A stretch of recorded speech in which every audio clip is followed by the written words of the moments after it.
Alright, here's the project. Our house came with this sort of nook here, and it's hard to see, but basically it probably should have had shelving in it, but it did not.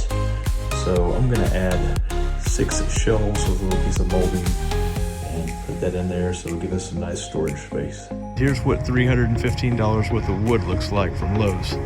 Also includes the primer and wood putty on the bottom. All right, the first thing we're gonna do is kind of lay it out here. You can see that's what this green tape is. We're going to measure, find our studs, draw lines on the walls, get our measurements, and make our cuts with the wood. All right, for this next step, I've drawn everything out. And to do that, I took a 3-foot level and transposed where we had the previous green tape marks for the different heights. Simply just put this in here, make sure it's level, draw our line, did that all the way around. I find that using one of these long levels works better than a short level because it makes it much easier to draw the line. These are cheap, you can get these for a few dollars at your hardware store. And then we also marked with a stud finder. I've got here, this is a pretty cheapo stud finder. I'll show you how it works here. Just go across and it's going to tell you where the stud is. And we just marked it with green tape rather than lines because I didn't want to have to come back and erase all of those lines. So this is going to help me later when I put the pieces of wood trim in. This will show me where I can nail a lot faster than have to look every time when I'm doing that step.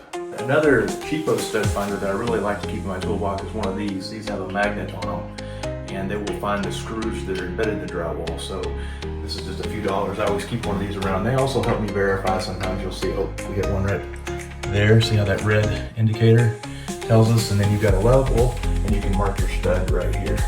So that's just a cheap addition to your toolbox for a couple bucks to put in there, and I'd like to have that as a backup method. The next step, we took some measurements on all of this, and because this is not perfectly square, we did come up with a little bit of variance on our measurements from the front to back.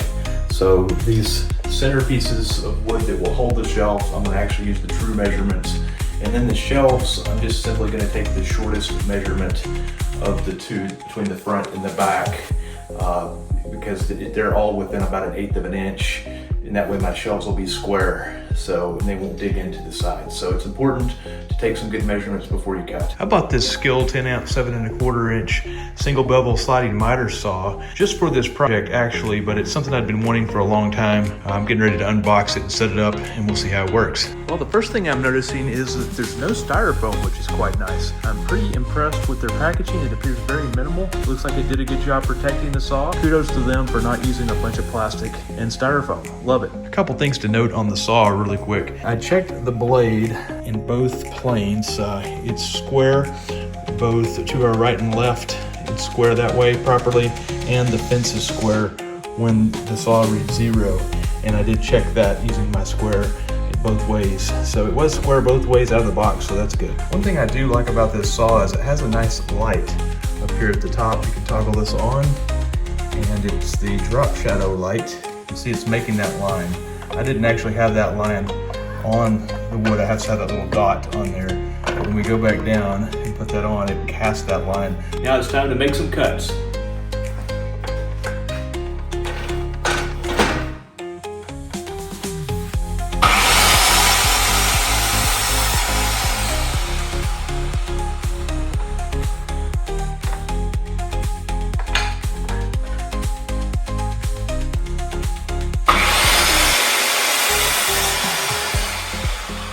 All right, something we didn't think about. This side is actually 8 inches, whereas this side is only 7½ inches. So make sure you measure both sides, especially if it's not new construction. Even if it is, you may end up with some variances like that. And of course, that's gonna make a big difference because we wanted these to come out to where this taper starts, which on this side is 8 inches, and this other side is only 7½ inches. So it's going to make a big difference in the layout of this project, so just you want to double check all your measurements. All right, I'm going to use some 2-inch long 18-gauge brad nails with this air nailer to nail these in on the studs.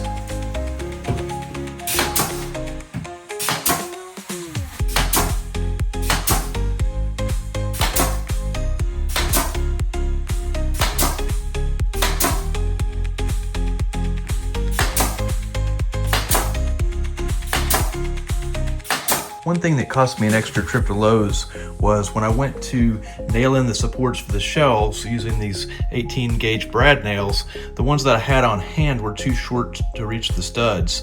I ended up kind of getting frustrated and I bought 4 or 5 packs of these at like $10 each because I thought, well, or for these little projects that I do because I have the wrong size brad nails.